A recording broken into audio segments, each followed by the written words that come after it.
और हिंदू और मुसलमान की लड़ाई करवा के अमन चैन भाईचारा हमारा बिगाड़ते हैं। वो चाहता है कि इसी तरह मजदूर बना रहे, इसी तरह हमारे पैरों में लौटे ये। और हम लोगों को अगर ये काम करना है तो एक ध्यान रखें, 14% अगड़ा है और 86% जो आप मेरे सामने बैठे हो जो ठेके लेते हैं ना हिंदुत्व का। मैं आपको एक गंभीर बात बताना चाहता हूं, भारत के अंदर 72 बूचड़खाने हैं।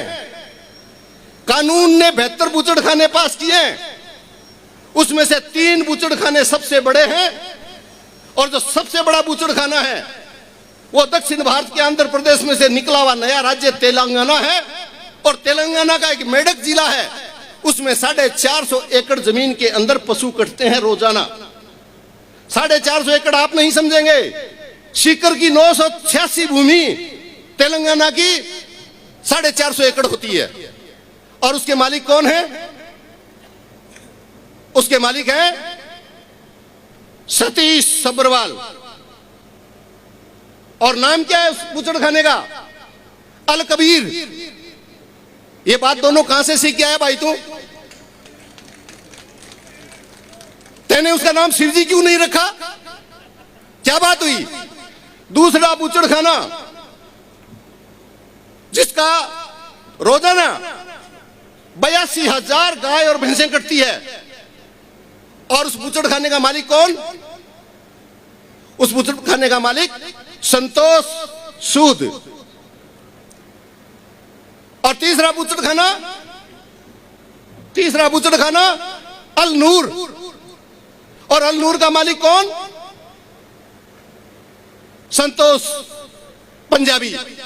मैं ये पूछना चाहता हूं कि अल नूर और अल कबीरा क्यों रखते हो? इसका मतलब ये है।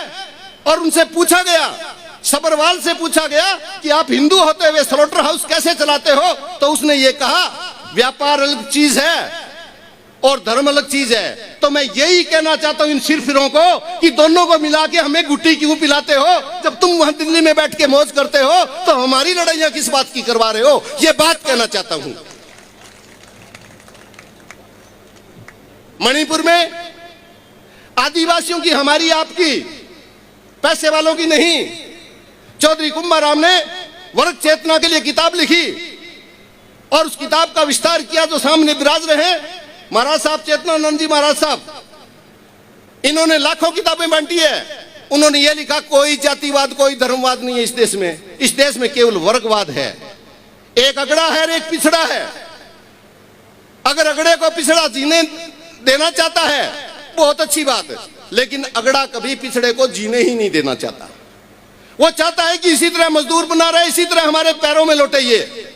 और हम लोगों को अगर ये काम करना है तो एक ध्यान रखें, 14% अगड़ा है और 86% जो आप मेरे सामने बैठे हो ये 86% हो। और 86% ये प्रजातंत्र है।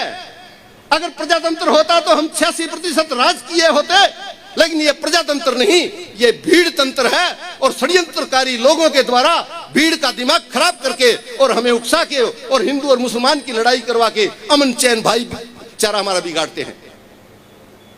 आज से 2 महीना पहले बिसाइतियों के चौक के बैठे हो कोई एक आधा? बिसाइतियों के चौक में कितने बच्चे मरे? 7। मुझे पता लगा, मैं भी गया। मैं जब खड़ा होकर रवाना होने लगा तो जो 28 साल का एक लड़का था जिसका इंतकाल उस एक्सीडेंट में हो गया था, उनके वालिद साहब ने मुझे हाथ जोड़ के कहा कि आप बड़े आदमी लगते हो, हमारे पीपे में आटा नहीं है। मैंने उनको कहा कि पीपे में आटा मेरे भी कमी है और आज तो 3,000 रुपए है। आज तो जाने दो, क्योंकि आपके तो पीपे में आटा नहीं है और मेरे वाली गाड़ी में डीजल नहीं है और मैं 3-4 दिन में आऊंगा। मैं 3 दिन में गया। जो मेरे पास में सहायता थी मैंने उनको 1 लाख रुपये दिया। उन्होंने 1 करोड़ का एहसान माना। उन्होंने कहा आप इंसान हो। मुझे मेरी जुबान से बात बताते हुए खुशी नहीं हो रही है, लेकिन मैं ये पूछना चाहता हूं उन सियासतदारों को कि आपका राज है, जब दुर्घटना हो गई तो मृतक के घर में प्रत्येक के सरकारी आदेश है कि शाम तक 10 लाख रुपया जाना चाहिए, तो सातों को 70 लाख रुपया क्यों नहीं दिया? पता है क्यों नहीं दिया? ये बिछाइतियों वाले चौक वाले परसों रात को मेरी 12 बजे एक मीटिंग थी, उन्होंने हाथ खड़ा करके कहा कि 20,000 तो बिछाइती आएंगे।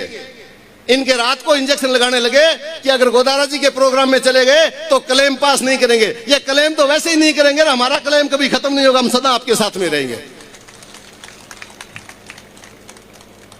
आप लोग बड़े हैं, समझदार हैं, और इतने समझदार हैं कि दूसरी बात करने की कोई जरूरत नहीं। किस तरह ये सरकार हमें अलग अलग करके मार रही है। जंतर मंतर पे हमारी बेटियां जिस दिन जीत के आई, उस दिन का देश की बेटी और अंतर्राष्ट्रीय धरोहर और दुनिया में नाम कर दिया। और जब बेटियों ने कहा कि हमारे साथ जाती हुई, तो कहते हैं कि ये मुसलमान है। आप 2000 का नोट बदलवाने के लिए चले जाइए और 2000 के नोट पे आप अंगुली उठाइए, कहिएंगे पाकिस्तान से मिला हुआ है।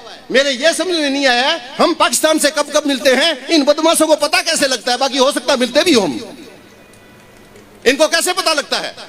ये हमारा आचरण दोष करते हैं, समाज में एक विकृति लिए हैं। जो इनके खिलाफ बोले वो पाकिस्तान का, और जो इनका आंख बंद करके समर्थन करे वो हिंदू। हम हिंदू नहीं है क्या? हम यहाँ के हनुमान चालीसा पढ़ने आए हैं क्या? केवल हम हनुमान चालीसा भी पढ़ते हैं, गीता भी पढ़ते हैं, लेकिन हम इतने सच्चे हिंदू भी हैं कि जब भी कोई मस्जिद आएगी तो उसके सजदा में हमारा सिर झुकता है, उसको हिंदू कहा करते हैं। लड़ाइयां करने वालों को हिंदू नहीं कहा करते हैं। और मैं कहता हूं, कौन मुसलमान? जिस मुसलमान का मंदिर के आगे जाता ही हाथ नहीं जुड़े, मैंने ऐसा मुसलमान नहीं देखा। उसी की भी वही मजदूरी, मेरी भी वही मजदूरी, तो बात क्या होगी फिर? मजबूरी क्या है? इसलिए संभल के रहिए। और बेटियों के मामले में भारत का सबसे बिगड़ा हुआ भारतीय जनता पार्टी का सांसद ब्रजभूषण शरण सिंह 6 बार से 36 साल से लगातार सांसद और दोषी, और 2 बेटियों ने मुकदमे कराए, पहले 38, कितने हो गए? 40। इन्होंने अतीक को मारा, हमें कोई तकलीफ नहीं, अतीक को खूब मारो। अगर अतीक गुंडा है तो अतीक पे 102 मुकदमे थे, और अतीक के गोली मारते समय उन्होंने कह दिया तीनों को मारेंगे, क्योंकि एक जने के हिस्से में 34 मुकदमे आते हैं। अरे भाई 34 अगर उनके आते हैं, उनको मार दिया, हम आपका इस्तेमाल करते हैं कि आपने गुंडे को मार दिया, लेकिन इस 38 वाले को क्यों रखा? एक गोली इसके भी तो मारो सिर के अंदर, ये भी तो कायदा बनता होगा। ले समझ के चले हम लोग, हमारी भाषाओं पे हम पूरा तन्मयता से बातें करें। और विशेष रूप से इन लोगों के धुन में इनकी भाषा, इनकी सोच राजाओं की नहीं है। राजा वो हुआ करता है जो सहर्द हुआ करता है, राजा वो हुआ करता है जो दया रखा करता है। आज से 8 दिन पहले सनातन नाम का विवाद चला, तो गजेंद्र सिंह जी जोधपुर वाले केंद्र में मंत्री, जो मुख्यमंत्री के बराबर के ओहदे के आदमी हैं, बताए क्या कह रहे हैं? कई मलिकवर्धन खड़गे इसके बाप थे क्या? वो खिलजी, तुर्क, पठान, मिये इसके बाप थे क्या? ये बातें शोभा नहीं देती। मैं तो गजेंद्र सिंह जी को इतना ही कहना चाहूंगा, वो किसके बाप थे? आप जोधपुर जयपुर वाले दोनों जानते हो, क्यों बिना काम अनुसूचित जाति के आदमी को बदनाम करते हो? हल्की बातें नहीं, मजबूती के साथ इकट्ठा रहिए। लोग आपको बहुत भ्रमित करेंगे। शासन प्रशासन ऐसे ही है। हमें हमारे बच्चे जिनको पैदा किया है उनको शिक्षा दिलाइए। सभी से निवेदन करूंगा कि अपराध से दूर रहिए, और जब आप अपराध से दूर रहेंगे और आपके हमारे बच्चे पढ़ेंगे, तो फिर मैं इस बात की खुशी मानूंगा कि मैंने एक कार्यक्रम कराया, उसमें मेरे मोतियों से महंगे आप जो 1000-1500 लोग आए हैं, मैं दोनों हाथ जोड़ के आपका स्वागत करना चाहूंगा।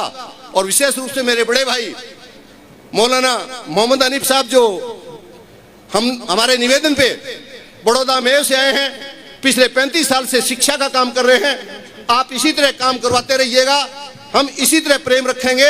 हम किसी के खिलाफ नहीं बोलेंगे, लेकिन हमारे खिलाफ कोई काम होगा तो उसमें इकजाई होकर उसका विरोध पक्का करेंगे। इस विचारधारा के साथ आपके बीच में आया हूं। आपने मान सम्मान किया, आपने बोलने का मौका दिया। कुछ अल्फाज हो सकता है गलत हो, ये जीवा बिना हड्डी की है, न जाने कहां घूम जाती है। अगर घूम गई हो, वैसे तो मैं मजदूर किसान का शिक्षित बेटा हूं, जुबान वही घूमती है जहां मेरी सोच घूमती है। मेरी सोच भी सीधी है तो मेरी जबान भी सीधी है। और ये कहना चाहूंगा, और आज मैं निवेदन करना चाहूंगा गवर्नर साहब को, हाथ जोड़ के कहना चाहता हूं, अगर आज यहां लोग कम आए हैं तो आपके चरणों की तरफ हाथ करके कहना चाहता हूं, ये कोई कम नहीं है, ये अपने आप में एक संस्थागत आदमी है, ये सोच के लोग हैं, ये महत्वपूर्ण लोग हैं। और ये भी कहना चाहूंगा, इसी में, यहीं इसी मैदान में 1 महीने के बाद में यही कार्यक्रम मुसलमान, जाट और दलित का करवाऊंगा। अगर उसमें 1 लाख आदमी नहीं आए तो मेरी गारंटी है आप हाथ खड़ा करके करो कि समर्थन करोगे कि नहीं करो।